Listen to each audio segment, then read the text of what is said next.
Bienvenue à Débat de Cité MKO, espace dédié au débat, aux échanges entre citoyens sur les sujets brûlants de l'actualité de notre époque et de notre temps. Débat de Cité MKO est un lieu d'expression libre et ouvert abordant des thèmes tels que la démocratie, la gouvernance, la justice, l'économie, l'éducation, la santé et bien d'autres. Chaque débat est une plongée profonde dans des sujets d'intérêt public visant à éclairer les consciences et encourager l'engagement citoyen, personnel et volontaire. L'objectif vise à dépasser les limites politiques et partisanes en favorisant une discussion inclusive. Rejoignez-nous chaque dimanche soir de 21h à 23h GMT en direct sur Xspace, Twitter. Débat de Cité MKO, véritable contrôle et veille citoyen. Mesdames et messieurs, bonsoir et merci d'être là dans ce débat de Cité MKO sur la situation des femmes en régime de transition. Et quand on parle de régime de transition, on parle plutôt des pays comme le Mali, le Niger, le Burkina, la Guinée-Conakry et le Tchad, pour ne citer que cela. Tout à l'heure, on a eu un petit bug qui m'a permis donc de reprendre encore la main ici, et je pense que les autres viendront sans doute nous rejoindre progressivement. Mais le temps juste de faire la causette, on se rend compte que même si on n'est pas concerné du tout par l'élection des députés européens dans les pays d'Europe, il y a quand même un coup de théâtre assez fort avec aujourd'hui la dissolution de l'Assemblée nationale en France par le président Macron et l'appel donc aux nouvelles élections législatives pour un premier tour le 30 juin et pour un second tour le 7 juillet. Ce qui dénote de ce que la France que nous connaissons est dans une véritable tourmente. J'ai bien l'impression que des soubresauts terribles risquent d'emporter ce pays et cette nation dans des situations où véritablement les choses ne vont pas du tout se jouer à la légère. Mais c'était juste bien d'en parler, bien d'en prendre connaissance et surtout continuer à nous interroger justement sur la capacité de nos pays, de notre continent, à se mettre en situation et en perspective pour prendre en charge la problématique, du développement économique dans notre continent, du développement social dans notre continent, et surtout de la construction politique dans notre continent qui est quelque chose de merveilleux. Il est fini sans doute le temps des mimétismes, doit arriver le temps de la prise en main, le temps du raisonnement pour soi, le temps de la réflexion pour soi, le temps de la conception de ses propres politiques de développement et le temps aussi de se prendre pour ce que nous sommes et ce que nous ne sommes pas. Se prendre pour véritablement les Africains, d'abord unis et réunis dans un continent qui doit se battre. Et pour se frayer un chemin, s'ouvrir des perspectives et surtout être soi-même. C'est bien pour cette raison d'ailleurs que nous avons décidé d'installer ce thème aujourd'hui, parce que l'une des raisons fondamentales de la prise de pouvoir dans les pays comme le Mali, comme le Burkina, comme le Niger, comme le Tchad et comme la Guinée-Conakry, c'était entre autres de remettre en cause l'ordre établi, de remettre en cause la capacité des gouvernants de cette époque à agir pour soi et à agir contre le mal et à faire en sorte que le développement soit. On a mis en cause tout le processus de gouvernance, on a remis en cause les élections, on a remis en cause tout le processus de gouvernement et on sait que des options fondamentales ont été prises, notamment en faveur des femmes, de l'affirmation ou de la réaffirmation de leurs droits. L'ensemble de nos constitutions prônent l'égalité parfaite entre hommes et femmes, alors que l'on sait qu'au fin fond de nos villages, à la périphérie de nos villes, mais aussi à l'intérieur de nos villes, tous les jours, la question de l'égalité se pose et se repose. La question de l'égalité se pose devant les emplois publics et privés. La question de l'égalité se pose devant l'accès aux emplois. La question de l'égalité se pose devant les fonctions publiques, qu'elles soient publiques et politiques, qu'elles soient nominatives ou électives. La question de l'égalité qui est tant affirmée se pose à tout point de vue. On en est encore à se poser la question de savoir si véritablement la femme est l'égale de l'homme, dès lors que dans de nombreux coins et recoins de nos sociétés africaines, la liberté n'est pas accessible à la femme d'exprimer sa volonté, de donner son consentement lorsqu'il s'agit, par exemple, de désigner l'élu de son cœur. Et en même temps, la femme est encore en situation de difficulté à l'intérieur du couple.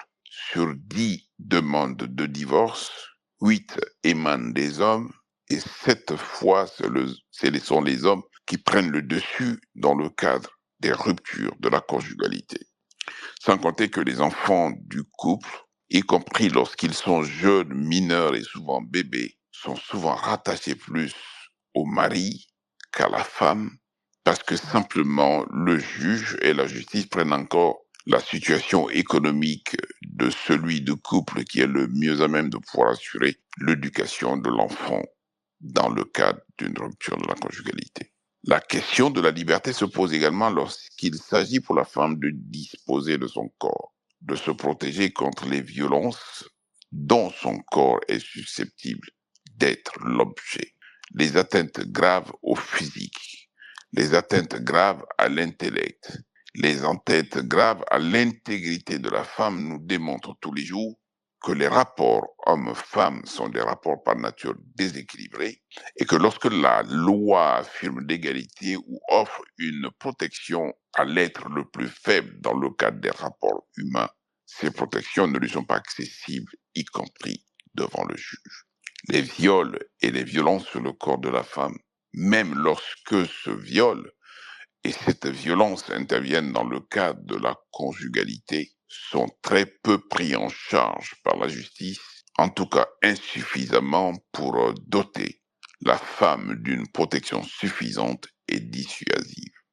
On peut faire le tour des remises en cause qui ont permis aux putschistes de prendre la parole dans ces pays pour affirmer des droits et pour prendre des engagements de protéger ces droits ne sont pas toujours des situations que l'on peut évaluer d'un point de vue positif. Qu'il s'agisse du Mali, qu'il s'agisse du Niger, qu'il s'agisse de la Guinée, qu'il s'agisse du Tchad ou qu'il s'agisse encore du Burkina Faso, la question de l'excision et des véritables combats qui sont menés contre est un enjeu majeur. L'accès à l'éducation des jeunes filles et des fillettes est une question majeure. La liberté de se marier et celle de divorcer et celle de vivre seul sont aussi des questions à grand enjeu. Visiblement et véritablement, lorsque l'on passe en revue les questions essentielles qui concernent l'affirmation des droits des femmes, l'affirmation de leur liberté, la protection de ces libertés, je ne suis pas sûr que l'on soit véritablement avancé, y compris dans ces pays-là. C'est bien pourquoi ce soir, on a demandé à ouvrir le débat là-dessus, à permettre aujourd'hui que l'on s'interroge d'abord sur les textes et leurs proclamations, aussi bien dans nos constitutions que dans les conventions et les traités internationaux, en même temps que l'on s'interroge aujourd'hui sur la mise en œuvre de ces textes et sur l'effectivité non seulement de ces textes, mais aussi de la protection ou des protections qui en découlent. Les choses ne sont pas faciles parce que simplement nous ne disposons pas des statistiques utiles nécessaires pour permettre de mener véritablement un débat digne de ce nom. Mais voilà un sujet également qui permet de façon très empirique de mener au moins le débat. Quand on regarde aujourd'hui, depuis bientôt 3 voire 4 ans que ces processus de coup d'État ont lieu, que les régimes ont été remis en cause dans ces pays, je ne suis pas sûr qu'il y ait eu une proclamation véritable de droit d'une part et que cette proclamation ait été suivie de mise en œuvre concrète et pratique. Parlons alors des droits des femmes du point de vue de leur intégrité physique, qui fera que le corps de la femme doit être protégé dans le cadre du mariage, doit être protégé contre le viol, contre la violence, et doit être protégé du point de vue physique, du point de vue mental, et du point de vue de la santé. Le deuxième élément que l'on pourrait évoquer, c'est le droit d'accès à l'éducation en tant que telle. Quand je parle d'éducation, c'est aussi bien l'éducation formelle qu'informelle. Le troisième élément, c'est véritablement le combat des femmes en ce qui concerne l'égalité pour accéder aux emplois. Et les emplois dont il s'agit, c'est d'abord et en premier les emplois privés, de manière à ce que lorsqu'elles y accèdent, qu'à compétences égales, elles puissent réclamer les mêmes choses que pour les hommes. Ensuite se pose la question de l'accès aux emplois publics. Là également, la question de l'égalité se pose dans les mêmes contextes que lorsqu'il s'agit d'emplois privés. Et ensuite, on pourrait parler d'emplois politiques. Se pose la question de la parité. Et quand on regarde les deux derniers exemples de la parité, notamment au Tchad, où il y a 9 ministres femmes sur 32 ou 35, la Guinée fait un peu mieux, mais est encore en deçà des seuils qui ont été fixés par la loi en Guinée. Au Mali, ce n'est pas mieux. Au Niger, ce n'est pas forcément mieux. Et au Burkina Faso, ce n'est pas forcément mieux. Et dans tout ce combat aujourd'hui de revendication de droits, d'affirmation de droits, de protection des droits, je ne suis pas sûr que dans ces 5 pays-là également, on entende véritablement la voix des femmes, qu'on laisse parler des femmes et qu'on prenne en compte, on tienne compte de l'opinion des femmes. Mesdames et messieurs, vous êtes nombreuses ici et surtout nombreux à écouter. Il ne s'agit pas aujourd'hui de venir contester des droits qui pour moi sont acquis. Il ne s'agit pas non plus de parler du bien fondé des droits qui pour moi sont également acquis. Donc ce n'est pas un combat homme contre femme ici. Nous voulons juste faire quelques prospectives, quelques perspectives, quelques évaluations de ces situations dans ces différents pays pour mener juste le débat et nous permettre de faire des constats qui s'imposent et éventuellement envisager quelques perspectives de manière à ce que on ait l'occasion sans doute de faire un deuxième space sans doute et un troisième space. J'invite donc les femmes qui sont habituellement ici pour prendre la parole, Aounti, Aïssata, Mariam, Nabé, Irène, si elle le souhaite, et ce serait bien que Irène monte également, que nous parle également de la situation des femmes au Cameroun, même si le Cameroun n'est pas un régime de transition. Brigitte, en disant que le Togo n'est pas en transition, j'aurais dit une chose, mais en même temps complétant, on peut se dire véritablement que c'est aussi un pays en transition. Donc, j'ai invité Mariam Tendou et j'ai invité Aunti et merci d'être là. J'invite donc Irène si elle le souhaite. J'invite bien évidemment Nabé, j'invite Brigitte et j'invite Nadège également et toutes les femmes ici qui souhaitent monter. Merci Aunti d'être là. Bonsoir. Qu'est-ce qu'il en est de la situation des droits et de l'affirmation dans un pays comme le Niger depuis le coup d'État militaire? Bonsoir maître, bonsoir à toutes et à tous. Merci maître pour ce space qui est en continuité d'une précédente discussion qu'on avait eue sur la démocratie, on va dire, et sur les droits des femmes, notamment dans nos pays du Sahel. En tout cas, je vais plutôt parler du Niger parce que c'est mon pays d'origine, c'est voilà, et c'est le sujet que je maîtrise le mieux. Alors, je ne sais pas si vous m'entendez bien, mais du coup, si c'est pas le cas, n'hésitez pas à me le dire. On vous entend très bien. Ok, super. Alors, nous, au Niger, ça fait 10 mois qu'on est dans un régime, on va appeler d'exception. Et c'est vrai que dès le 26 juillet, la Ligue nigérienne des droits des femmes, notamment, avait alerté sur le recul qu'on pouvait constater dans ces périodes d'incertitude, notamment en ce qui concerne les droits des femmes. C'était donc pas une surprise lorsqu'on a vu dès les premiers jours qu'il y a eu des agressions, notamment qui ont touché des hommes, mais aussi des femmes, et qu'on a vu aussi des privations de liberté des personnes, quel que soit leur genre. Mais ce qui nous a vraiment intéressé, c'était des agressions, notamment des agressions sexuelles qui ont eu lieu lors de certaines manifestations qui concernaient des jeunes filles et des femmes. Donc, nous, on avait alerté sur ce sujet-là dès le début. Et si on dresse un peu le paysage aujourd'hui, ce qu'on sait, c'est que en termes de droits, ce n'est pas forcément la priorité, droits des femmes, ce n'est pas forcément la priorité du gouvernement actuel. Je parlais de représentativité tout à l'heure, mais ce qui nous avait également alerté, c'est que lorsqu'on a créé le gouvernement, la Minzen, on va dire le gouvernement de transition, alors je pense qu'il y a 5 femmes sur les 25. C'est pas mieux qu'avant, même si on avait une loi sur la parité. Mais au-delà de ça, ce qui nous avait nous inquiété, c'est la disparition du portefeuille qu'on appelle historiquement le ministère de la promotion de la femme et de la protection de l'enfant, qui a été, on va dire, remplacé par une direction au sein d'un autre ministère plus important. Et la raison, parce que bien sûr, quand on s'en est inquiété, on a essayé de comprendre aussi ce qui justifiait cette raison-là, c'était que déjà, finalement, la femme fait partie de la famille, donc c'est normal qu'aujourd'hui, ce département-là soit dans le ministère de la famille ou de la population, et qu'au-delà de cela, en fait, c'était pas la priorité. Qu'en temps de guerre, il fallait faire des choix, et que le choix avait été justement de ne pas reconduire ce ministère.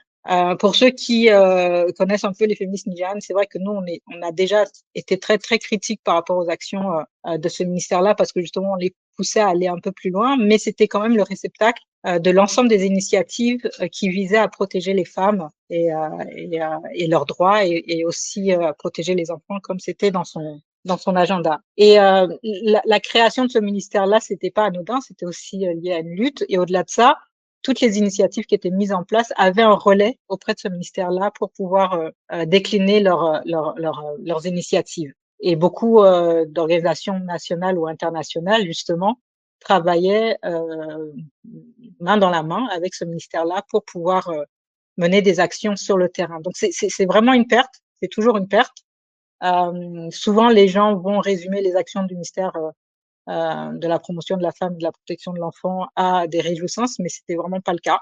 Même si elle pouvait faire mieux, il y avait quand même des choses qui c'était pivotal en fait. Ce ministère était pivotal pour nous. Donc ça, c'est une chose déjà qui était, moi, que je considère comme étant du backlash, du recul en termes de droits et d'avancées. Mais au-delà de ça, en fait, ce que je voudrais dire par rapport à la situation actuelle, c'est que on constate vraiment que la question du genre, la question de la femme, n'est plus débattue comme elle l'était avant.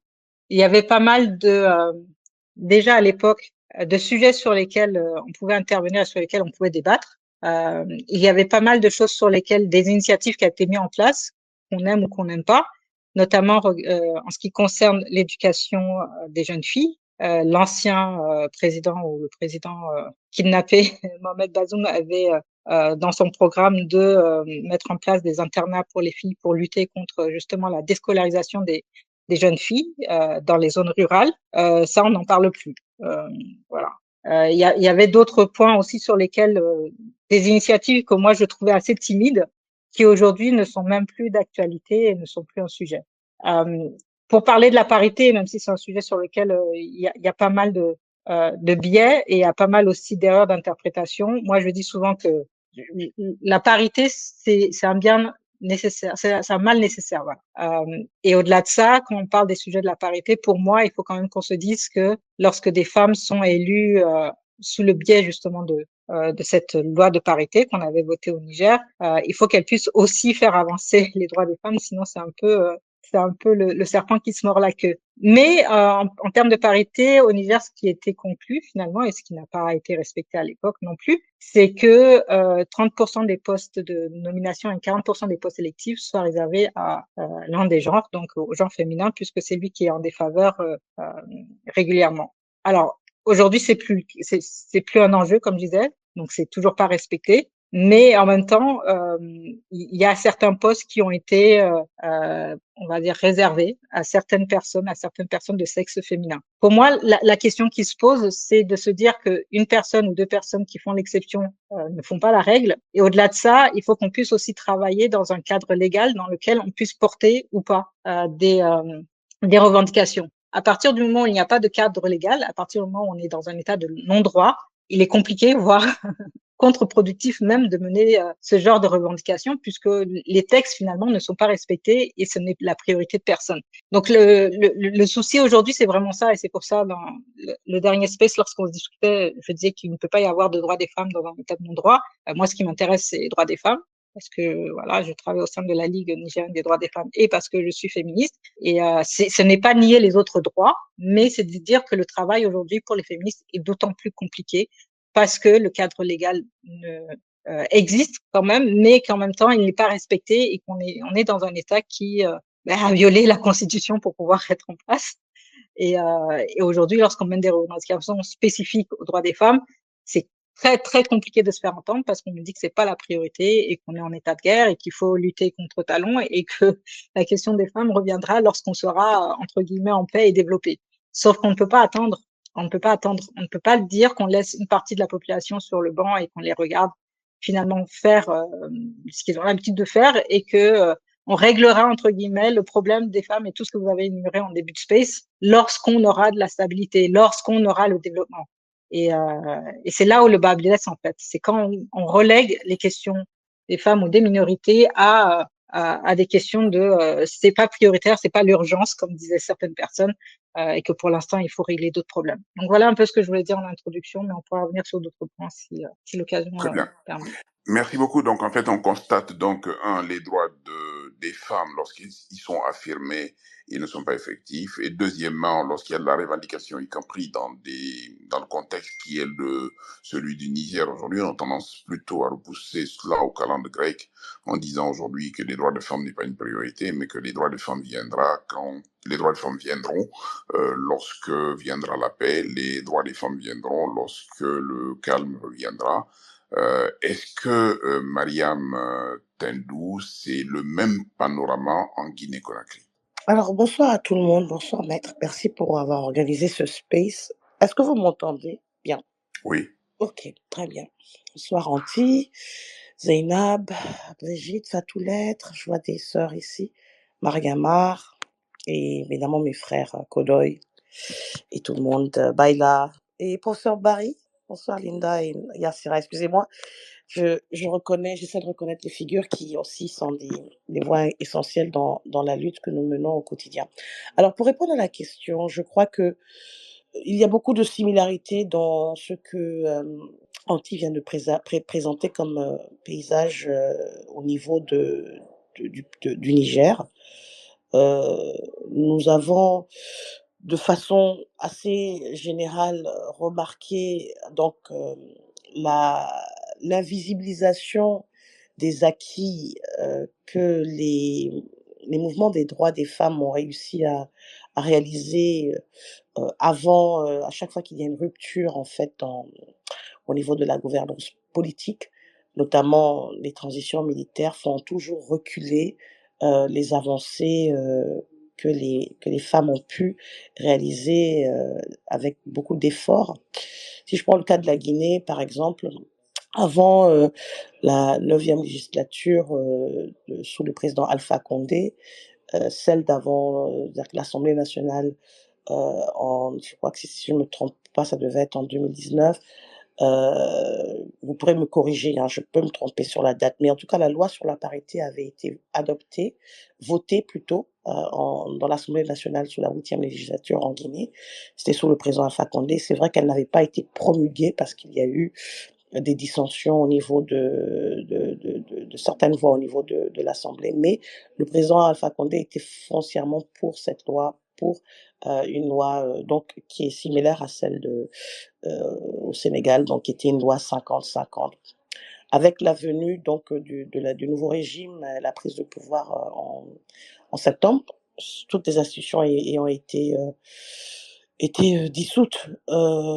Aujourd'hui, vous avez une charte de la transition qui vous stipule 30% pour la représentation des femmes. Alors moi, je veux parler de cette représentation et de cette participation à la vie publique et à la vie politique parce que ce qui nous est reproché souvent aux femmes, aux corporations féminines, c'est notre absence notoire là où se prennent les décisions et là où se mènent les luttes et les combats. Nous avons entendu, même dans des pays où nous ne sommes pas dans dans des transitions militaires, politico-militaires, à l'avènement, par exemple, au niveau du Sénégal, du nouveau régime et son Premier ministre, Ousmane Sonko, on a entendu justement les mêmes réponses qui nous disaient, écoutez, vous étiez où les femmes lorsque nous étions en train de descendre dans la rue et nous étions emprisonnés, etc. Dans les régimes en Guinée particulièrement, on nous dit, les femmes, mais vous n'êtes pas dans les partis politiques, vous ne menez pas les luttes, mais vous voulez qu'on vous donne une représentation, c'est comme si voilà, vous pensez que d'office, votre combat doit vous donner des places et ça ne se passe pas comme ça. Or, ce qui nous embête, ce sont les composantes que nous connaissons toutes, que nous avons énumérées. Je ne voudrais pas toutes les énumérer, mais les us et coutumes, le poids social, la compréhension, la vie d'abord d'une femme, depuis son cycle de jeune fille à son cycle de jeune femme adulte, passer par... si on fait comparativement, les chances ne sont pas égales. Donc oui, les droits sont là. Est-ce que vous m'entendez? Allô, vous m'entendez? Oui, mais ça coupe, hein. Oui, attendez, je veux vous... Maître, est-ce que vous pouvez donner la parole à une autre personne? Je reviens tout de suite. Je suis désolée, j'ai Nabé pour la suite. Nabé peut-être en complément. Nabé, au titre de la Guinée. Bonsoir tout le monde, bonsoir les sœurs, maîtres et tout le monde. J'espère que vous allez bien où que vous soyez. Le sujet est très intéressant et Mariam a planté le décor aussi pour le cadre de la Guinée. Effectivement, dans le fond, ce qui se passe en Guinée depuis le début de la transition, on a vu plusieurs nominations se faire, notamment les nominations ministérielles, où on a vu que sur 35 ministres, il y a eu que 7 femmes qui ont été nominées. Il y a eu aussi la nomination des délégués sociaux, par exemple. Et ces délégués-là remplacent les maires, les conseillers municipaux et tout sur l'étendue du territoire. On a eu autour de 300 et quelques nominations et il y a eu que 2 femmes. Ensuite, on a poursuivi avec la nomination des secrétaires généraux sur lesquels on avait aussi autour de, je pense, 27 secrétaires généraux ou plus, où il y a eu que 2 femmes nominées également. Donc, il y a eu cette succession de nominations également au niveau des conseils d'administration, de grandes sociétés d'État, où il n'y a presque pas eu de nomination de femmes. Alors, effectivement, ça suscite le questionnement parce que il y a eu quand même plusieurs avancées à un certain moment, puis tout d'un coup, on voit que on invisibilise les femmes dans les pouvoirs de décision, dans les milieux décisionnels. Donc, du coup, la question se pose, qu'est-ce qui se passe? Et c'est ce qui a fait en sorte que, depuis un bout, nous, il y a eu ce sursaut-là au niveau des femmes guinéennes. On a dit non, ça va pas. Et on a fait plusieurs écrits, notamment sur les réseaux sociaux, des pétitions qu'on a lancées. On a fait des appels au gouvernement pour qu'on puisse essayer, nous, de ne pas, pour qu'ils comprennent déjà qu'on les regarde, on les observe, mais également que on peut pas se taire là-dessus. Il y a eu des rencontres récemment qui se sont faites, notamment avec la ministre de la promotion féminine en Guinée, avec plusieurs organismes de femmes guinéennes, pas seulement les femmes intellectuelles, mais des femmes, des organismes de femmes veuves, des organismes de femmes maraîchères, des organismes de maraîcheuses, je veux dire, des organismes de femmes agricultrices, des commerçantes, ainsi de suite. Les jeunes, les personnes âgées, les aînés. On a vraiment voulu faire un mouvement d'ensemble pour aller rencontrer les autorités et leur dire nos inquiétudes. Et il y a eu aussi le Premier ministre, le nouveau Premier ministre, Monsieur Baouri, qui a rencontré les femmes guinéennes également il y a une semaine et demie à peu près. Donc tout ça, c'est pour dire que les femmes guinéennes ne sont pas silencieuses et que c'est des inquiétudes qui sont fondées parce que on observe que le droit des femmes a beaucoup reculé. On observe de plus en plus de crimes sur des femmes. On observe de plus en plus de crimes sur les jeunes filles, que ce soit des viols, ainsi de suite.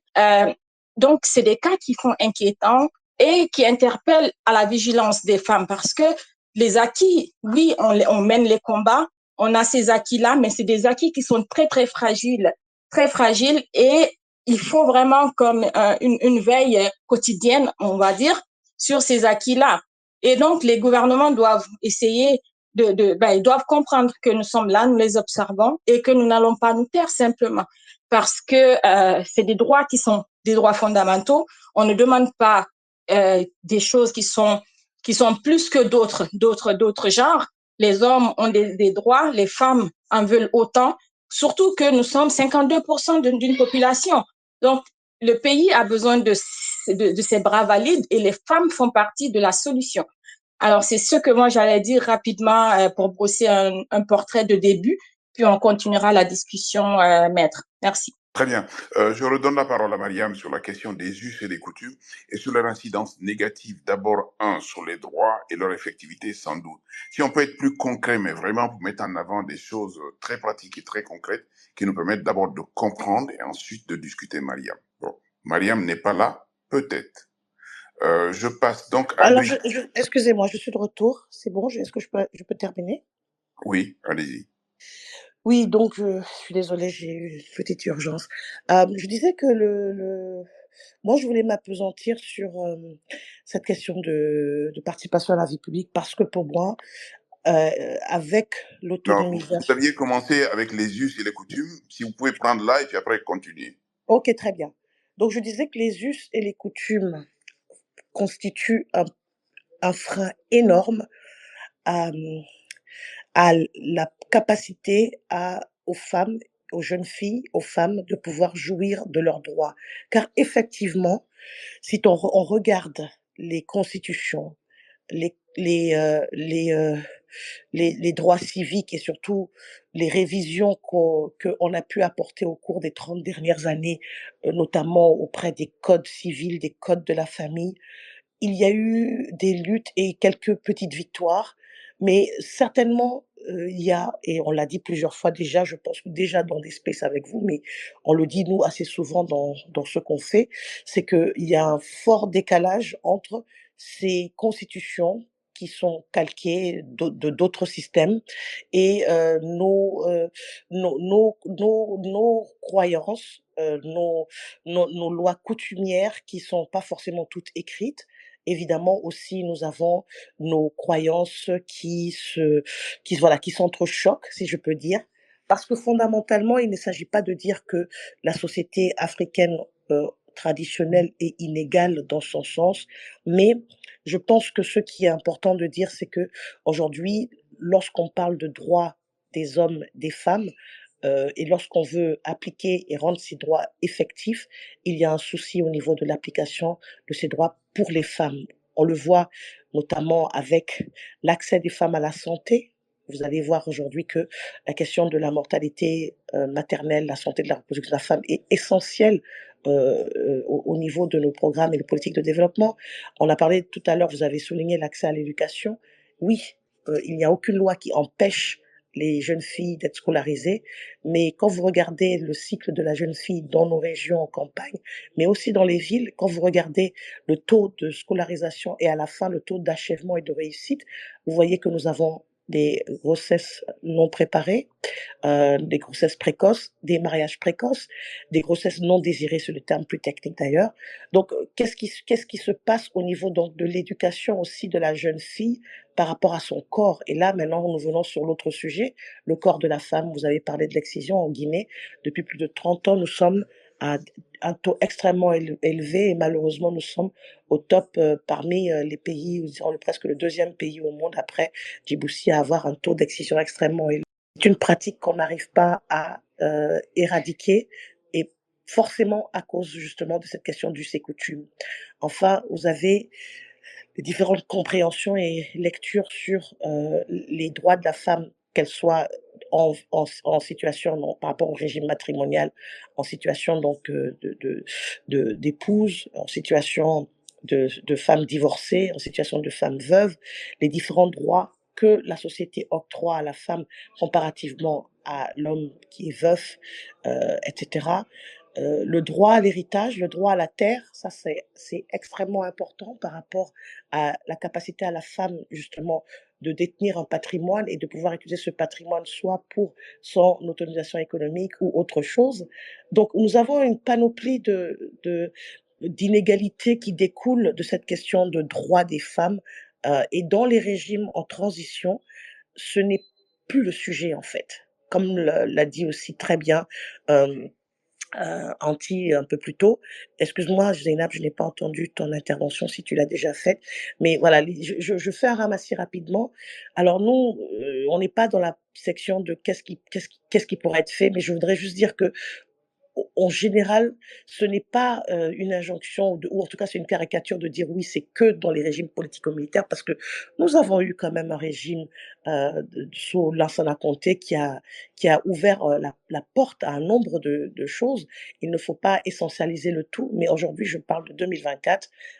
En Guinée, la situation des droits des Lansana femmes. Conté, c'était pas un régime de transition, c'était un régime militaire. Oui, C'était c'est un pas un régime. régime de transition.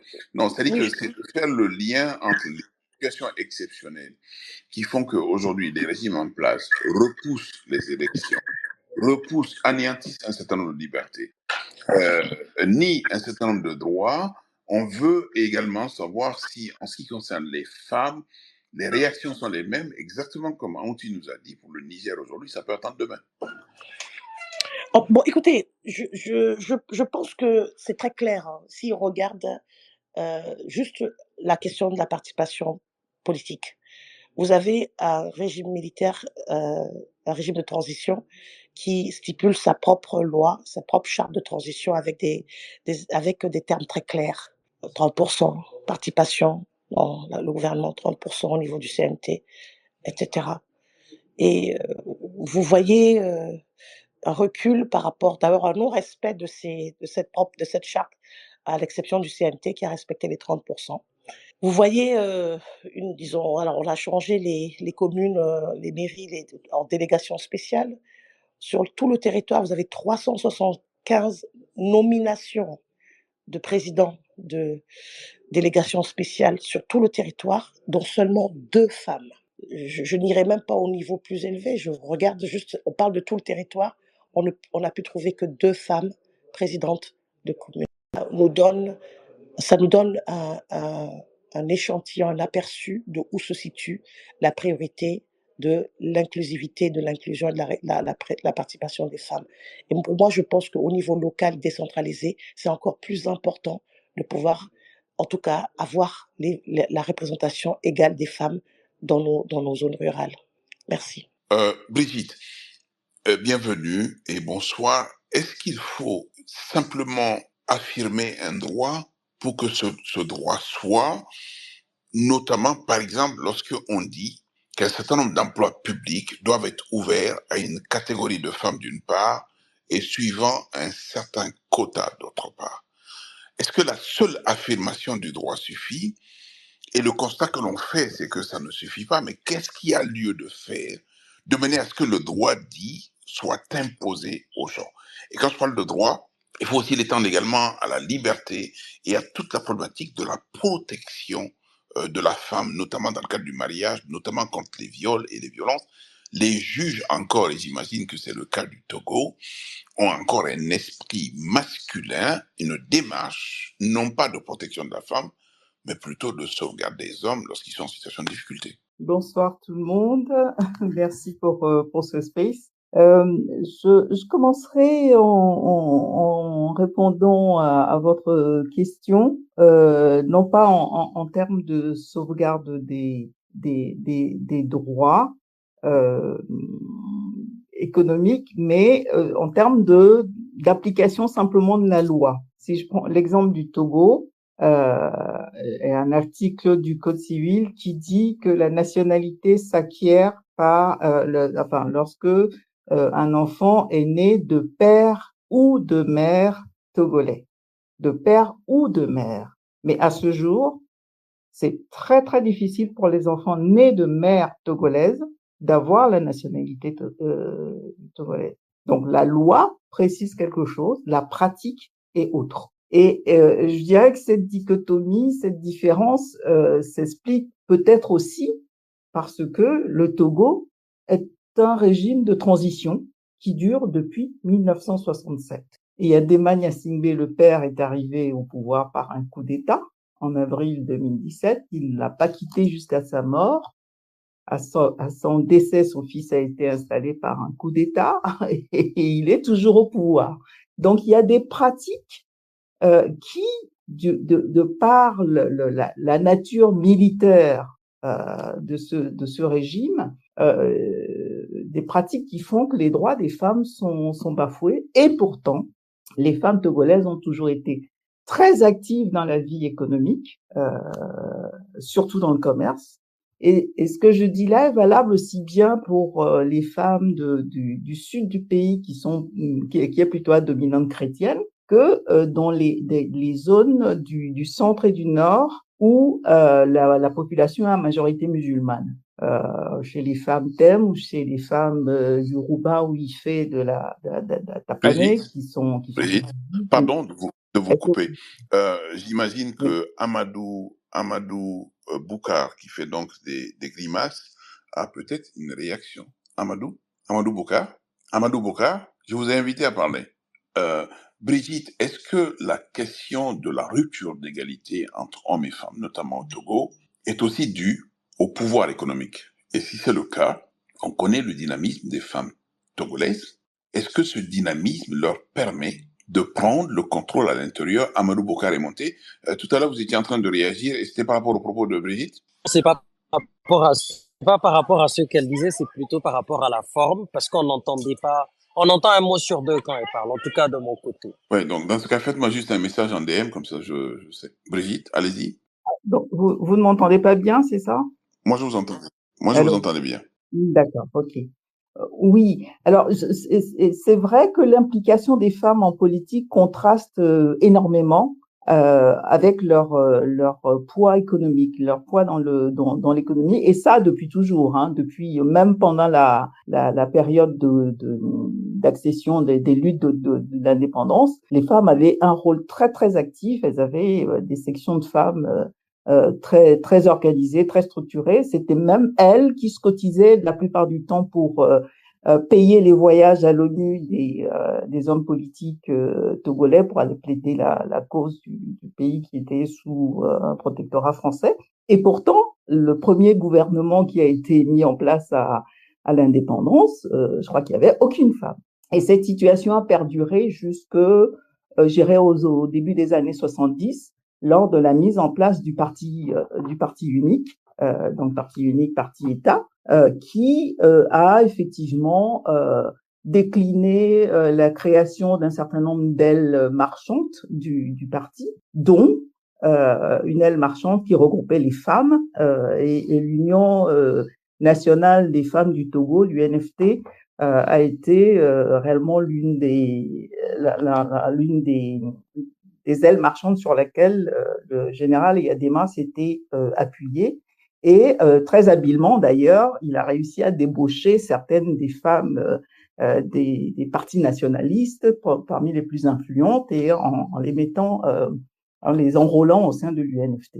Mais alors, ce qui est curieux, c'est que depuis cette époque, il y a une pratique qui s'est installée dans la vie politique togolaise. C'est une sorte de droit de cuissage. Je pèse mes mots et je le dis parce que c'est la réalité. Une pratique qui dure encore jusqu'aujourd'hui et au nom duquel, à l'époque, certains maris ont dû quitter le Togo, s'exiler parce que le prince a jeté un regard bienveillant sur leur épouse. Donc voilà, c'est tout ce qui l'intéressait, il prenait. Et en revanche, en dehors du parti au pouvoir, les femmes sont très peu impliquées dans les partis d'opposition. Deux raisons à cela.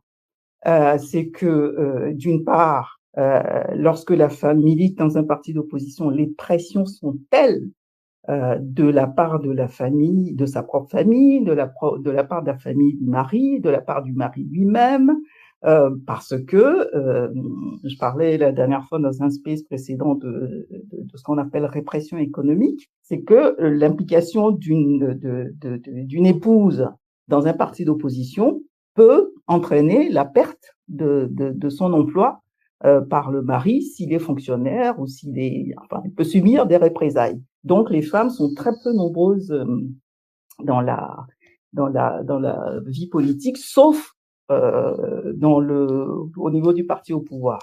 Et on a eu cette surprise lors des premières élections législatives que l'on peut qualifier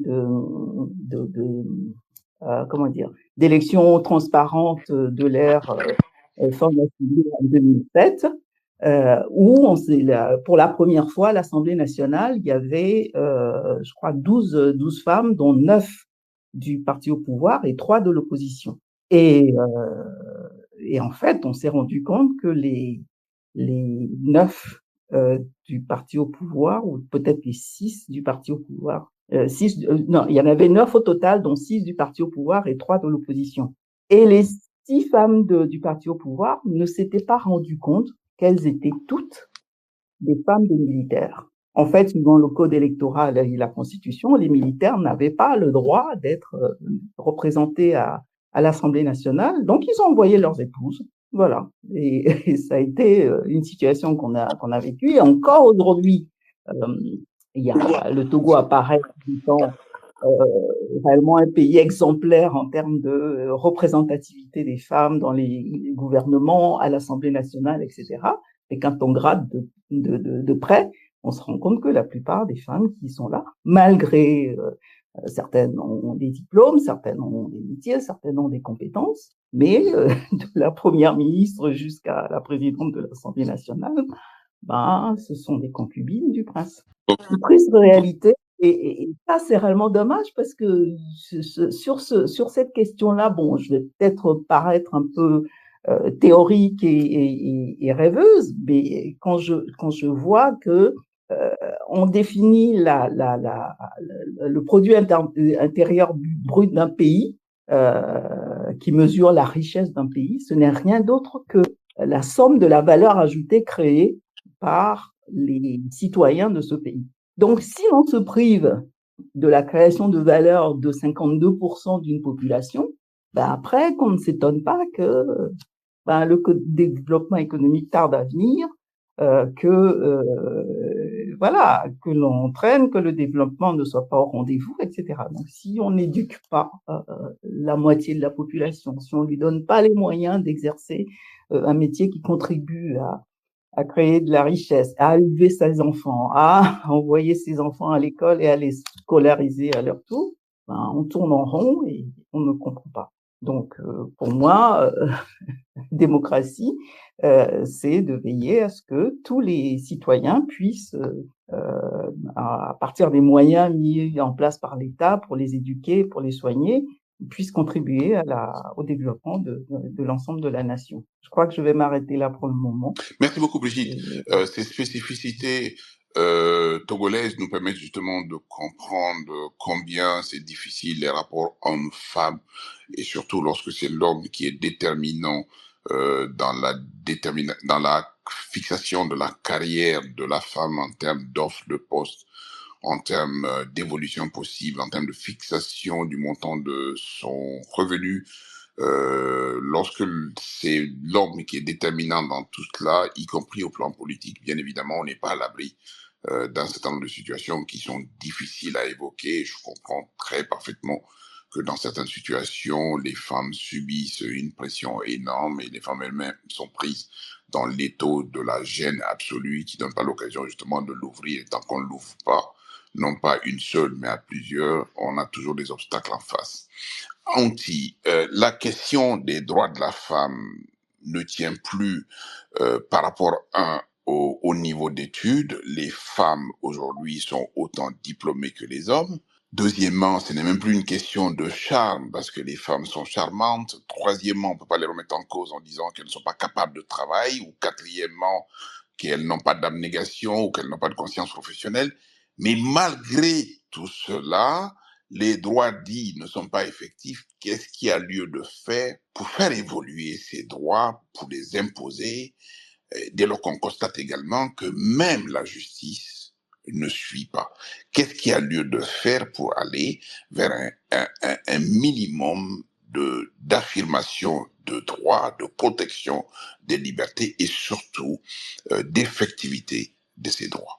Merci, Maître. Alors, je vais répondre à votre question, mais déjà, je suis pas d'accord dans la formulation. Quand on prend l'exemple du Niger, on peut pas dire qu'il y a autant de femmes qui sont diplômées que les hommes. On n'y est pas encore.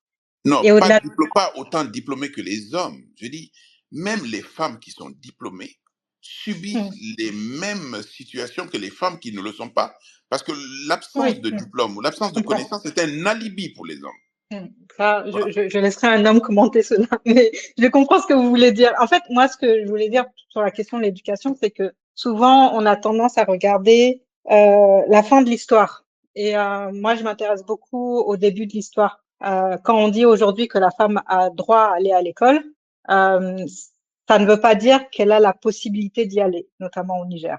Quand on regarde aujourd'hui l'âge légal pour se marier pour une jeune fille au Niger, c'est 15 ans. C'est 18 ans pour un jeune garçon, et on a très peu même qui le font à 18 ans. Donc, le mariage précoce est encore quelque chose qui réduit finalement les possibilités pour les jeunes filles et les jeunes femmes d'aller à l'école et de terminer l'école. Donc, pour moi, il faut vraiment qu'on travaille sur la base au niveau familial, au niveau sociétal, puisque la famille africaine et nigérienne en particulier, ce n'est pas uniquement le papa, la maman, les frères et les sœurs, c'est le village. It takes a village. Donc, je pense qu'il faut vraiment qu'on arrive à détruire aussi certains stéréotypes qui ont la dent dure, notamment par rapport au fait que il serait moins important pour une femme d'avoir un travail ou l'indépendance économique et financière. Il serait moins important pour elle d'avoir un job que d'avoir un mari. Je ne vais pas hiérarchiser finalement les réussites entre se marier et avoir un diplôme, mais pour moi, il faut qu'on arrive aussi à faire comprendre aux gens que une femme doit être indépendante financièrement, parce que à la fin de la journée, si elle ne l'est pas, elle reste justement dans cette optique de domination où elle est dominée, pour être clair sur le sujet. Donc, il faut qu'on arrive à poser ces débats-là de manière neutre, dépassionner un peu le débat, même si la passion est importante dans les discussions qu'on a. Et il faut qu'on arrive aussi à démystifier certains postes, que ce soit des postes à responsabilité ou des postes même politiques, pour expliquer finalement à la société ou aux gens qui nous entourent, ou de près ou de loin, que, comme disait l'intervenante Brigitte tout à l'heure, on peut pas développer un pays avec la moitié de la population qui est dépendante. On passe à côté de quelque chose, et ces personnes-là, puisqu'on parle de personnes, passent aussi à côté de quelque chose. Donc, détruire cette dépendance-là, c'est important, et aussi déconstruire les stéréotypes socio-culturels qu'on a. Pour moi, c'est vital. Et on peut pas répondre à la question finalement de droits des femmes sans répondre à la question de l'indépendance émotionnelle, psychologique et financière des femmes. Concrètement, par exemple, et là je m'adresse par exemple à Mariam Tindou, on sait que l'éducation de la fillette et de la jeune fille incombe à la maman. Et cette éducation en société africaine de façon générale, même si les cas sont différents, c'est que la jeune fille est prise en main, ou la fillette est prise en main, essentiellement utilisée dans le cadre des travaux ménagers, des travaux domestiques. Ça rentre dans le cadre de l'apprentissage, tout comme les jeunes garçons vont aller au champ, par exemple, lorsqu'ils sont au village, sont derrière les troupeaux et peuvent éventuellement aider également aux tâches auxquelles sont confinés les hommes. Est-ce que vous êtes en train de me dire que la combinaison de ce passage en termes d'éducation et les chances qui peuvent éventuellement s'ouvrir à une jeune fille, notamment pour aller à temps à l'école, de manière à ce que le mariage précoce, d'une part, les travaux tels que j'ai indiqués, d'autre part, ne viennent pas aujourd'hui contrarier le bon ordre en ce qui concerne la jeune fille, Maria? Alors, la proposition de base sur cette question que vous posez est de dire que l'éducation de la jeune, et c'est factuel, hein, je ne suis pas en train de remettre en question ce que vous dites, parce que quand vous dites que l'éducation de la jeune fille incombe à la femme, à la maman, et c'est là où le problème se pose dans les régions rurales. Pour moi, le plus gros sujet dans tout ça, j'ai parlé du c'est coutume, c'est le sujet de l'éducation, de notre système éducatif. Et quand vous écoutez, et nous avons eu la chance de parler avec 2 anciens ministres de l'éducation, de Guinée, dans des spaces où ils étaient exclusivement les invités spéciaux, donc ils ont eu une large manœuvre pour pouvoir nous faire comprendre ces détails que souvent on ne regarde pas, on néglige. Nous avons des systèmes d'éducation qui sont complexes et qui sont, en anglais on dit they're failed, c'est-à-dire ils ont échoué dans ce principe de droit de tous et de toutes à l'éducation, donc l'accès à l'éducation. En zone rurale, c'est très compliqué. Vous avez d'abord des familles qui n'ont pas de subvention, c'est-à-dire que l'école publique pour pouvoir inscrire son enfant, c'est déjà avoir une certaine budgétisation. Deuxièmement, oui, dans, je parlais tout à l'heure de nos codes coutumiers. La préparation de la jeune fille est qu'elle doit savoir cuisiner, elle doit être préparée à être une future épouse, une bonne fille qui est digne voilà, de sa famille, doit être prête dans, dans une dizaine ou une quinzaine d'années à savoir comment cuisiner et à pouvoir gérer son foyer. Et ça veut dire connaître comment s'occuper d'une maison. Et donc, les jeunes filles ont un désavantage comparativement aux garçons. Et les leaders, les dirigeants en sont conscients. Les citoyens en sont conscients. Les gens qui sont sur ce space le savent. Mais au final, on oublie tout cela et on nous dit, à compétence égale, on ne veut pas parler de parité, on ne veut pas parler de droits des femmes spécifiques. Mariam, pour qu'on soit très concret ici, pour que les gens comprennent, est-ce que vous êtes en train de remettre en cause... Vous ne m'avez pas laissé terminer, hein, maître. Non, pour moi, parce qu'en fait, sur ce point-là, je veux dire, vous êtes parti à un niveau où j'ai pas trop bien compris. Vous avez confirmé ce que j'ai dit. Non, oui, peut-être, oui, mais aidez-nous à comprendre. C'est quand même facile aussi de dire, vous êtes un homme, vous comprenez pas. Aidez-nous à comprendre. On prend nos sociétés africaines aujourd'hui. Peut-être que les situations qui sont préétablies sont des situations qui ont besoin d'être bousculées. Quand il s'agit, par exemple, d'aller construire un mur, de creuser un puits, d'être derrière des troupeaux ou de faire des travaux champêtres, c'est beaucoup plus des garçons que les jeunes filles. Quand il s'agit de travaux ménagers, c'est essentiellement les jeunes filles. Vous êtes en train de nous dire aujourd'hui que cette situation ou cette configuration n'est pas une bonne chose ou quoi? C'est-à-dire, quel est le point réellement? Attendez, je suis en train de dire ceci.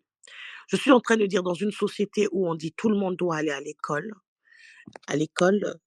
et que je dis que vous voulez que je sois concrète, n'est-ce pas? Je vais vous donner un exemple très concret.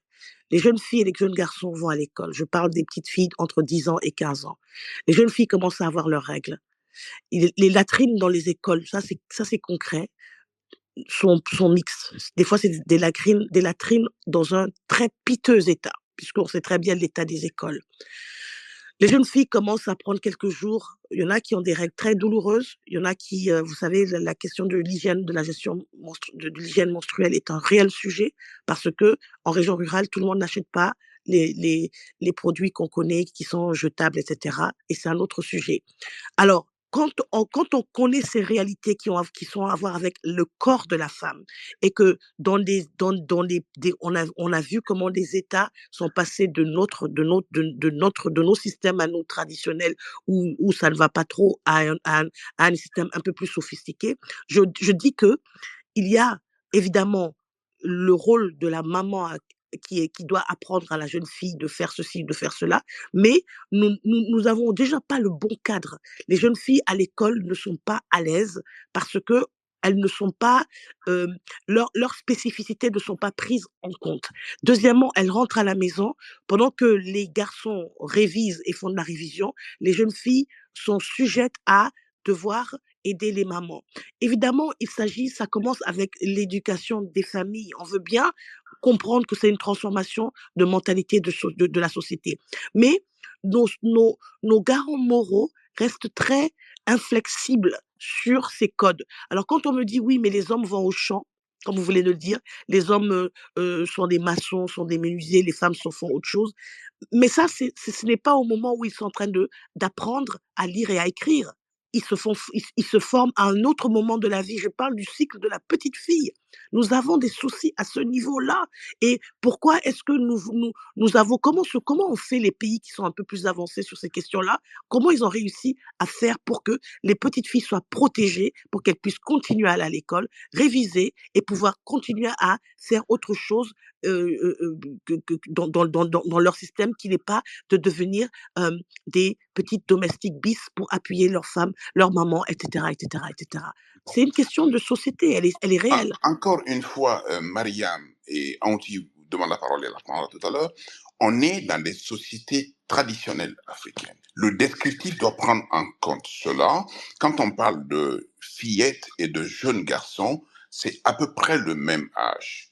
Et c'est à peu près la même situation. Et je pense qu'aujourd'hui, c'est vrai que de retour d'école, la jeune fille est utilisée à des tâches domestiques, mais je ne suis pas sûr que le jeune garçon soit laissé aller à lui-même de manière à ce que il puisse être plus autonome que la jeune fille à ce niveau-là. Enfin, je dis Maître Naté, vous avez vu les 3 mains qui sont levées? Je vais laisser mes sœurs Oui, mais bien sûr. Mais bien sûr, on est là pour faire le débat. On est là pour faire le débat. Non, je passe de vous à Anti, de Anti oui, mais juste de une... Brigitte à Nabé. Juste une... Parce qu'il faut nous expliquer. Il ne faut pas rester dans le creux non plus pour nous dire qu'on ne comprend pas. Non, juste un commentaire. Comme je dis que vous avez cristallisé sur ce point, je veux dire que l'Afrique n'est pas, le continent en général, n'est pas le seul continent avec des traditions. La Chine est un continent avec des traditions ancestrales. La Corée du Sud et un nombre de pays à travers ce monde qui ont une longue histoire de codification des rôles des petites filles, des femmes, des hommes, etc. Je dis que lorsqu'on veut passer à une échelle supérieure, il s'agit vraiment de créer le cadre et de faire une campagne massive, de pouvoir faire en sorte que on comprenne que le futur des petites filles compte, leur éducation autant à l'école scolaire compte autant que leur éducation d'être des futures mamans, etc., etc. Et nous avons un souci à ce niveau-là. Voilà. Très bien. Merci beaucoup. Anti a la parole, Brigitte suivra et Nabé prendra la parole en fait. Anti. Oui, dans la même lancée, j'ai envie de dire que Mariam, moi je pense qu'il faut le dire de manière assez frontale aussi, hein. Moi, je ne pense pas que l'éducation doit être genrée. Je ne pense pas que la mère doit enseigner les tâches ménagères à sa fille et que le père doit enseigner à son enfant comment couper du bois, hein. Je pense réellement qu'aujourd'hui, la question qu'on doit se poser, c'est qu'est-ce qui va faire en sorte qu'on ait une société plus égalitaire et plus juste. Et en même temps, quand je le dis, c'est en toute décomplexion parce que j'ai grandi dans un foyer, on va dire, on peut l'appeler traditionnaliste si on veut, mais où les garçons ont appris à cuisiner et où les filles ont appris à puiser de l'eau. Voilà. Donc, Anti, c'est pas la règle au Niger, ça aussi, disons-le. Du coup, j'ai puisé de l'eau au Niger et mon petit frère, qui est nigérien, a cuisiné. Donc, je pense que quand on parle de le garçon, il va aller dans les bois, il va aller dans les champs entre guillemets. Mais en fait, il n'y a pas que les hommes qui vont dans les champs de et il n'y a pas que des agriculteurs au Niger, au Mali ou en Guinée. Donc, je pense qu'il faut quand même un peu revoir ce discours-là dans le sens où ça commence justement à perpétuer, ça continue de perpétuer certaines inégalités sociales sur lesquelles justement on essaye d'influer. Donc, expliquer que c'est la mère qui éduque sa fille, ben moi j'ai été éduquée par mon père et ma mère, donc il y a des valeurs que je retiens de mon père, il y a des choses que mon père m'a appris à faire et il y a des choses que ma mère m'a appris à faire, comme elle a éduqué les garçons à faire entre guillemets, à être autonomes.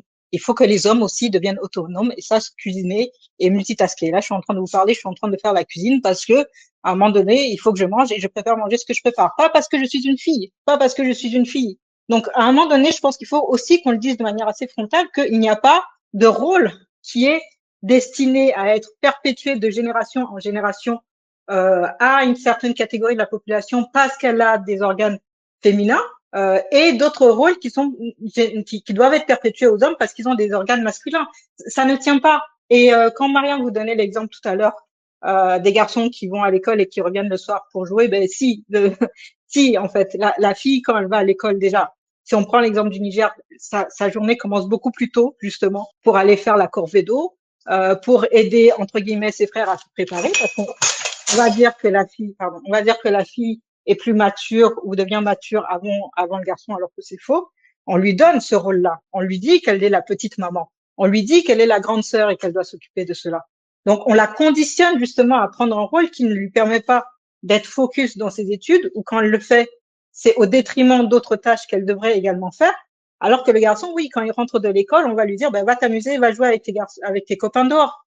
On peut pas mettre sur le même pied d'égalité finalement et parler d'égalité de chance à partir du moment où à la maison, on n'a pas le même temps de repos, on n'a pas le même temps de réflexion, on n'a pas le même temps de créativité, et qu'il y a des tâches qui sont dévolues spécifiquement aux femmes parce qu'elles sont femmes. Et ça, c'est quelque chose qui continue de persister dans nos sociétés et même dans les sociétés occidentales. Aujourd'hui, quand on regarde en France, les dernières études vous disent que 75% des tâches ménagères sont réalisées par des femmes qui vivent dans un monde occidental capitaliste où elles doivent aussi aller compétir contre des hommes dans le domaine du travail. Donc c'est ça, dire que traditionnellement on est dans une société patriarcale traditionnelle et que c'est comme ça, pour moi, c'est nier le débat en fait. Le constat il est là. Qu'est-ce qu'on fait pour changer la réalité parce qu'elle ne nous convient pas, nous femmes, et même les hommes, ça vous convient pas quand on réfléchit bien. Très bien. Pour que les choses soient claires à ce niveau, j'étais juste en train de parler avec Mariam tout à l'heure de la problématique justement de la répartition des rôles en ce qui concerne les jeunes garçons et les jeunes filles.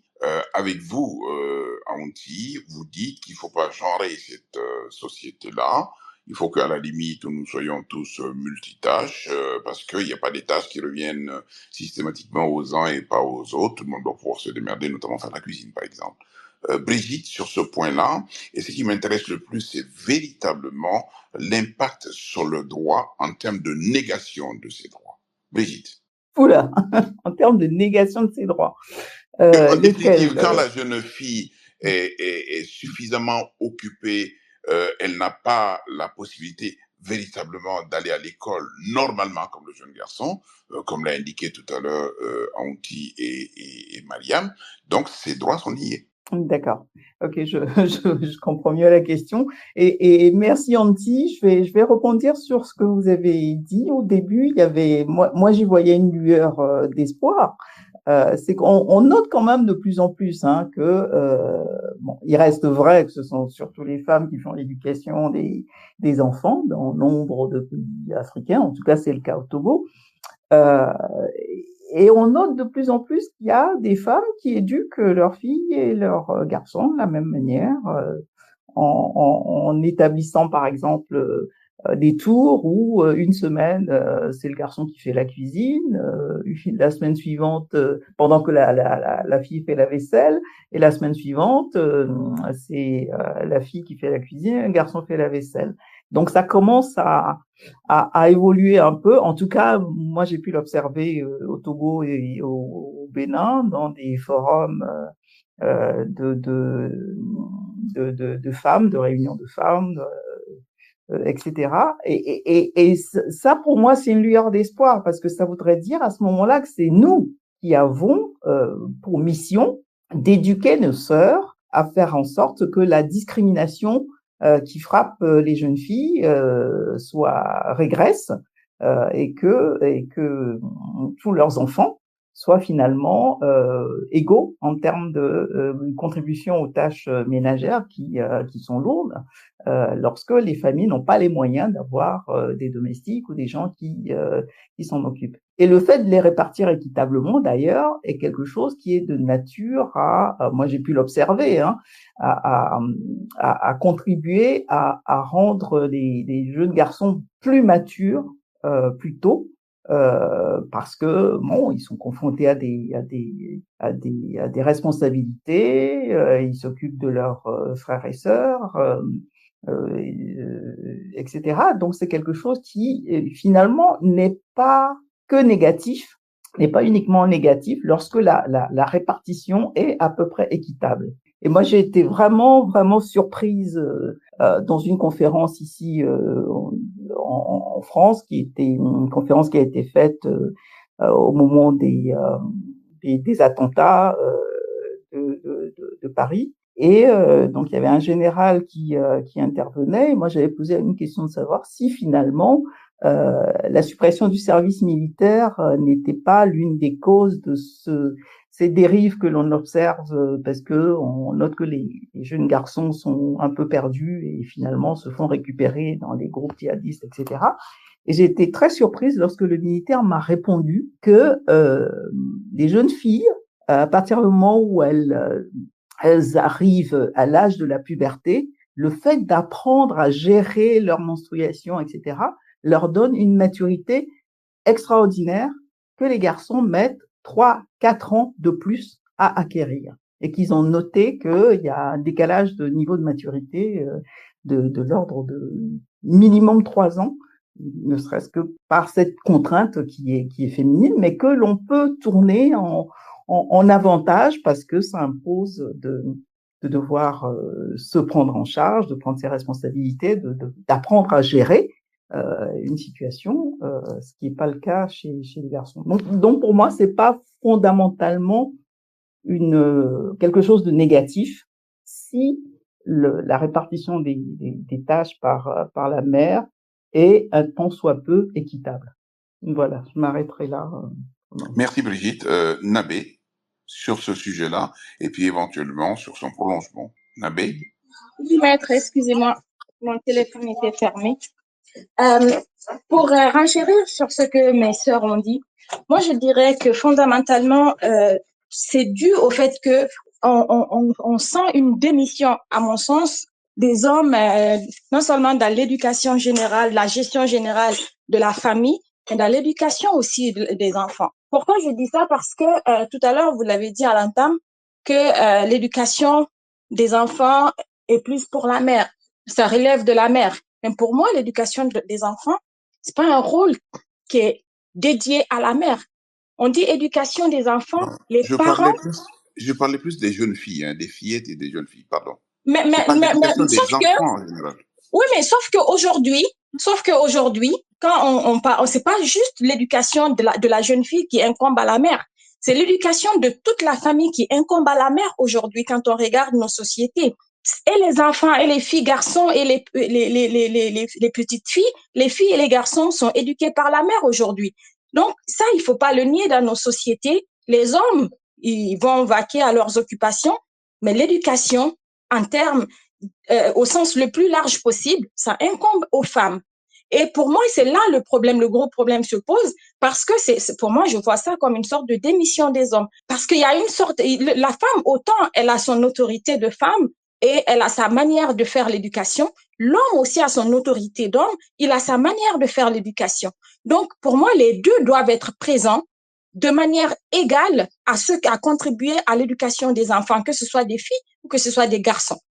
Et dès lors qu'il n'y a pas cette égalité dans la famille, que les hommes, ils viennent souvent on va voir nos hommes sous les arbres, à palabres, en train de croquer les colas, il y a beaucoup de flânerie, moi je trouve, aujourd'hui, au niveau des hommes surtout, parce que même après que les femmes aient fini de se réveiller très tôt le matin, c'est elles qui vont se réveiller, elles sont les premières à se lever, elles vont faire bouillir l'eau pour la famille, elles vont faire bouillir le quinquélibat, elles vont faire bouillir la bouillie, et ensuite la maisonnée se réveille. Une fois sa journée commencée très tôt comme ça à l'aube, mais ça s'arrête pas. Elle va finir de faire la cuisine de la journée et elle va aller rejoindre, pour les messieurs qui sont des agriculteurs, elle va aller le rejoindre dans le champ pour aller lui remettre la nourriture, mais également pour aller y travailler dans les champs. Aujourd'hui, c'est les femmes qui tiennent même les champs dans nos villages. Ça, c'est quelque chose qu'il faut pas négliger. Donc, du coup, dès le départ que tout incombe à la femme, elle a besoin d'aide, cette femme-là. Elle peut pas tout faire. Finalement, elle se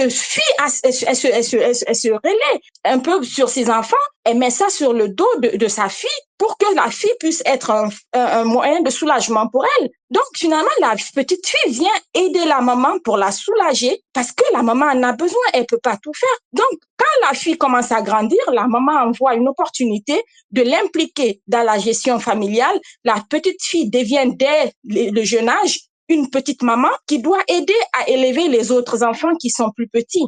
Et ça fait en sorte que ça se répercute dans son cursus scolaire si elle est même scolarisée. Si elle est scolarisée, mais elle doit essayer de jongler entre les études, la révision et ensuite les devoirs, mais également les tâches ménagères qui lui incombent également. Alors que c'est pas le cas pour les petits garçons. Les petits garçons, ils ont le temps d'aller jouer au ballon, ils ont le temps d'aller flâner, ils ont le temps de réviser, ainsi de suite.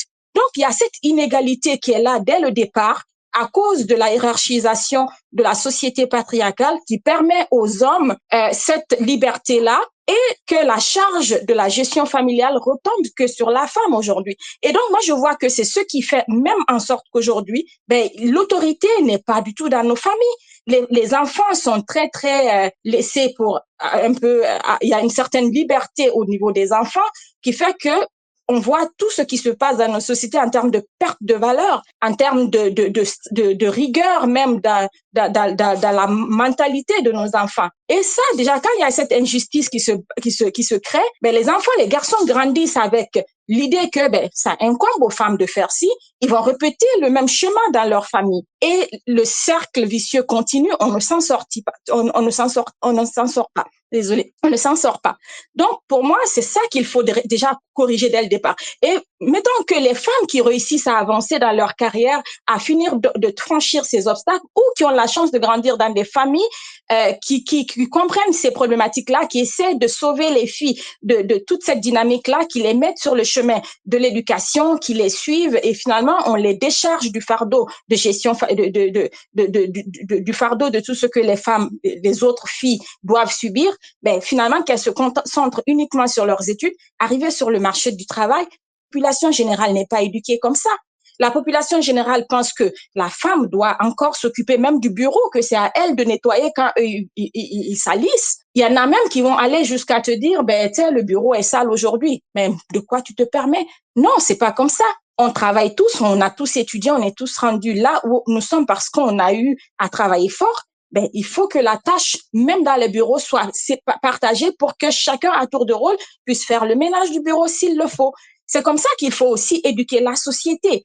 Quand les femmes vont en congé de maternité, il faut reconnaître que le congé de maternité, c'est pas juste aller flâner. Tu t'occupes non seulement de gérer une famille et des enfants à élever, mais également tu contribues à la prospérité même de tout un pays, parce que sans cette natalité, la société va se rompre à un moment donné. Il faut de la relève, il faut des personnes, des enfants qui naissent. Donc, les gens comprennent même pas que la femme puisse prendre un congé de maternité, et même quand bien même qu'elle prend le congé de maternité qui est très court dans nos pays, qui est de 3 mois par rapport à d'autres pays où moi je vis, qui est de 1 an avec rémunération, et tu peux aller jusqu'à 2 ans. La deuxième année sans solde, bien sûr, mais ça permet à la femme de mieux allaiter l'enfant, elle-même d'avoir un cadre qui va lui permettre de revenir sur le marché du travail après avoir mis les enfants dans des crèches. Mais chez nous, il n'y a pas cela. Il n'y a pas de système de crèche qui est assez bien développé. La femme, à 3 mois, elle laisse un bébé très, très nourrisson. Elle retourne sur le marché du travail et on lui reproche de quitter un peu plus tôt pour aller s'occuper d'un bébé. Mais non.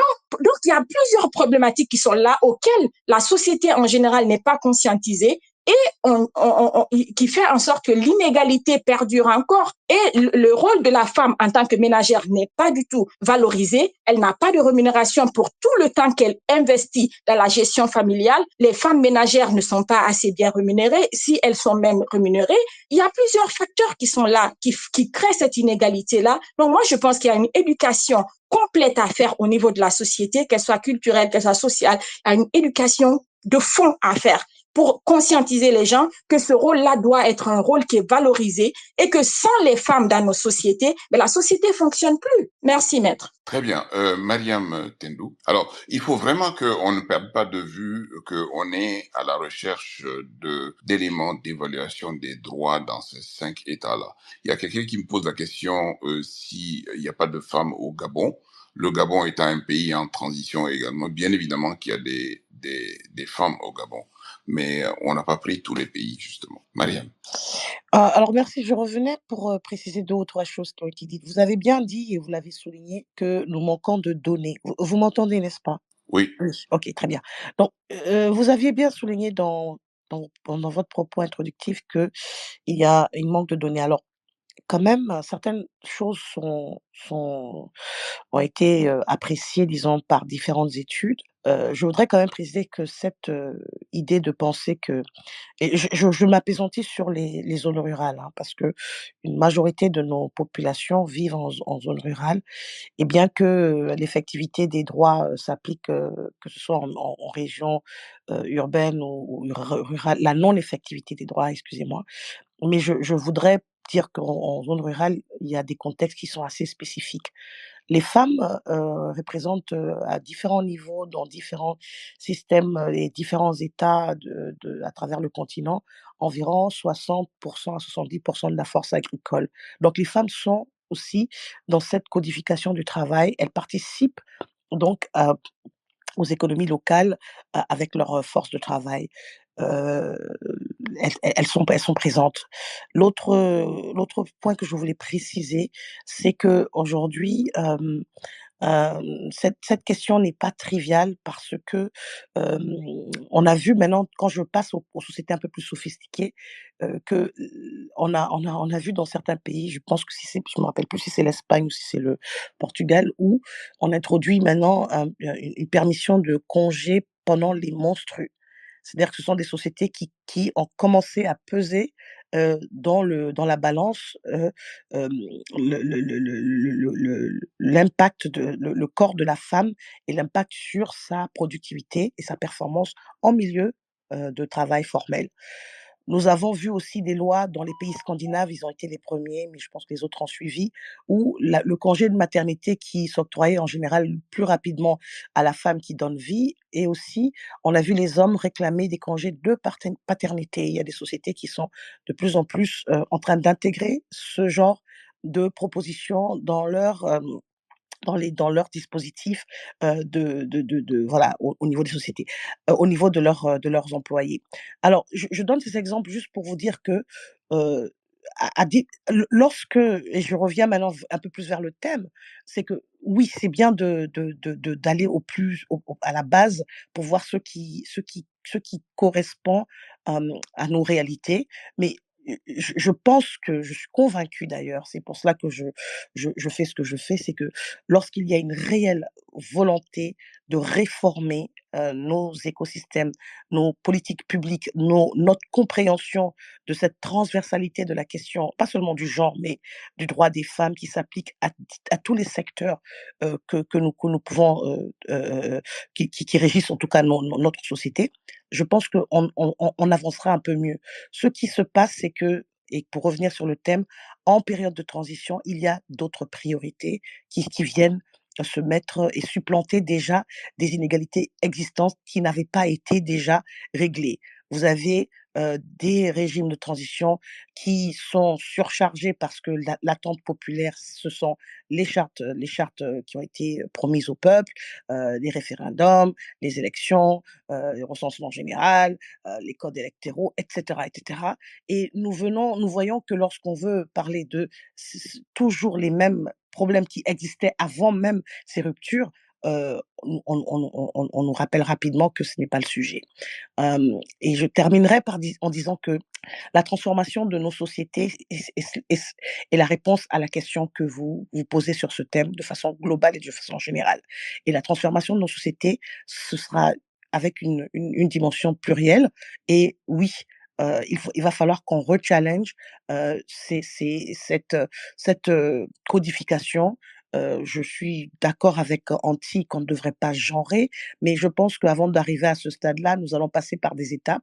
Et les étapes, c'est qu'il y a des familles qui n'ont que des garçons, il y a des familles qui n'ont que des filles, il y a des familles qui ont plusieurs garçons, une fille, il y a des familles qui ont plusieurs filles, un garçon, et qui doivent gérer les mêmes questions qu'on pose ici aujourd'hui. Et je pense fondamentalement que tout parent veut voir ses enfants s'épanouir. Mais qu'est-ce que nous avons en région rurale?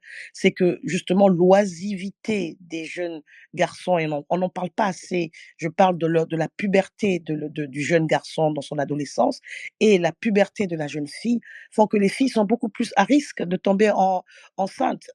J'aime pas le mot tomber enceinte, elles tombent pas dans un trou, de se faire enceinter. Mais bon, elle est plus à risque parce que je raconte cette histoire souvent qui est réelle dans mon village paternel. Il y avait des jeunes pendant les périodes d'été qui venaient faire le tour des tout petits villages autour du grand village, disons. Et ils avaient des soirées tournantes en plein air. Et on se rendait compte qu'après qu'ils passaient, 9 mois après, il y avait beaucoup de petites filles qui se retrouvaient enceintes. Et donc, hem, c'est un souci. Vous avez on dit je vais dire encore un mot que vous allez me corriger, mais en anglais, c'est, to be able to be marriageable, être mariable, ça, je sais pas si ça se dit, être marié en région, en campagne, dans les villages, c'est très important pour les familles. Et donc, les filles sont encore bien plus, on les serre encore plus le col et le cou, disons, pour qu'elles puissent être arrivées à l'âge, et encore souvent, j'allais dire 18 ans, mais à un âge acceptable pour être mariée sans elles soient passées par une situation qui, pour les familles, déshonore toute la famille. Donc, il y a vraiment un nombre de sujets, mais je pense que c'est vraiment là où se trouve à la racine nos problèmes. Très bien. Bon, maintenant, vous avez parlé et vous avez toutes bien parlé. On a presque perçu, à défaut pour beaucoup de gens de comprendre véritablement les problématiques, les nuances et tout ce que vous avez avancé ici. La dernière personne qui va prendre la parole ce soir pour remercier tout le monde, hommes et femmes qui avaient pris la parole ce soir ici pour parler d'un sujet que certains comprennent mieux que d'autres, que certains expliquent mieux que d'autres, que certains appréhendent mieux que d'autres. Mais quand un sujet est délicat, et le type de sujet délicat, c'est le genre, donc c'est la question de la femme, c'est la question de la religion, c'est la question de la communauté, et ce sont des situations qui sont d'autant plus délicates que nous parlons souvent dans des langues qui ne sont pas les nôtres, et le maniement des concepts ou la question de l'appréhension des concepts peut poser d'énormes difficultés. Mais à la périphérie, on ne peut pas, à la limite non plus, engendrer l'unanimité par la prise de parole. Il y a toujours des gens, heureusement qu'ils ne sont pas parmi les plus nombreux, qui vont rester à la périphérie, comme quelqu'un l'a dit. Les droits semblent être acquis et définitivement acquis à un certain nombre de... Lorsque on met en avant le caractère spécifique de nos sociétés plus dominées par le patriarcat que par le matriarcat, parce que le matriarcat existe aussi, on peut éventuellement comprendre que des jeunes garçons, des jeunes hommes et même des personnes adultes ne sont pas toujours capables d'appréhender le contexte du déséquilibre de la société patriarcale et de l'affirmation du leadership du paternel dans le cadre de la famille et l'expression surtout de cette autorité. En droit français, voyez-vous, pendant très longtemps, la puissance paternelle, l'autorité paternelle ont été incarnées par l'homme avant que le combat des femmes ne vienne justement à éclater cette autorité-là pour la faire partager entre l'homme et la femme. Donc, cette démarche est une démarche de longue haleine. Cette démarche est une démarche de construction de nos esprits. Quand on est né dans une famille et que jamais personne ne vous a demandé de laver des ustensiles de cuisine, même s'il vous arrive de laver des ustensiles de cuisine, et que vous êtes dans une société où ce geste est perçu aux antipodes de ce que vous voulez, il faut du temps et il faut encore des mécanismes pour mettre en œuvre des situations qui nous permettent aujourd'hui d'aller vers la construction de choses qui ne prennent pas en compte simplement le sexe de l'un ou le sexe de l'autre. On est encore dans des sociétés où très peu de gens appréhendent les méfaits de l'excision et ne sont pas toujours capables de comprendre l'effet négatif de l'excision sur la jeune fille, sur la femme, et puis qui peut même mettre en danger justement les capacités de procréation d'une femme à ce niveau. On est encore dans des sociétés où les gens pensent que le mariage est une relation, certes contractuelle, mais plutôt unilatérale, et que le consentement est donné par l'homme, et c'est l'homme qui reçoit à son domicile, c'est l'homme qui est le paternel, c'est l'homme qui est l'expression de toute l'autorité qui doit résulter, par exemple, du mariage. Ce combat est un combat de société et ce combat est un combat qui nous incombe. Ce combat nous incombe d'autant plus que nous sommes quelques-uns à avoir été à l'école et que même lorsque les gens sont allés à l'école, qu'ils sont des hommes, ils ont du mal justement à ouvrir les yeux, à comprendre un certain nombre de choses, à les mettre en discussion, à les mettre en interrogation et puis à évoluer. Et je prends tes mots, Baïla, la tolérance et la reine ici parce que la démarche doit être d'abord une démarche de tolérance, une démarche de pédagogie et surtout une démarche très, très didactique. Je le dis toujours que nombreux sont les hommes qui réagissent souvent brutalement, de façon très ignorante, parce que simplement ignorant des codes, y compris des codes de nos sociétés. Je ne suis pas sûr que dans nos sociétés très, très traditionnelles, la brimade ait été quelque chose d'accepté dans la société. Je pense que c'était des situations plutôt honteuses et un certain nombre de comportements de la femme mettaient mal à l'aise les gens de la société, les gens de la famille, les gens de la communauté. Mais à vous entendre encore, je me rends compte que la question du patriarcat doit être expliquée, suffisamment expliquée. Il faut que l'on trouve vraiment les gens qui peuvent aujourd'hui venir nous plaquer au sol la question du patriarcat et puis éventuellement le déconstruire parce qu'il n'y a pas d'autre raison que le leadership soit plus masculin que féminin et alors même que nos rapports humains sont beaucoup plus dans le contractuel, dans l'échange entre deux, en tout cas en ce qui concerne l'homme et la femme constituant la cellule familiale, plutôt que dans une espèce de démarche de domination. Donc il y a beaucoup de choses à dire, beaucoup de choses à comprendre, beaucoup de choses à expliquer. Faut pas être en répit.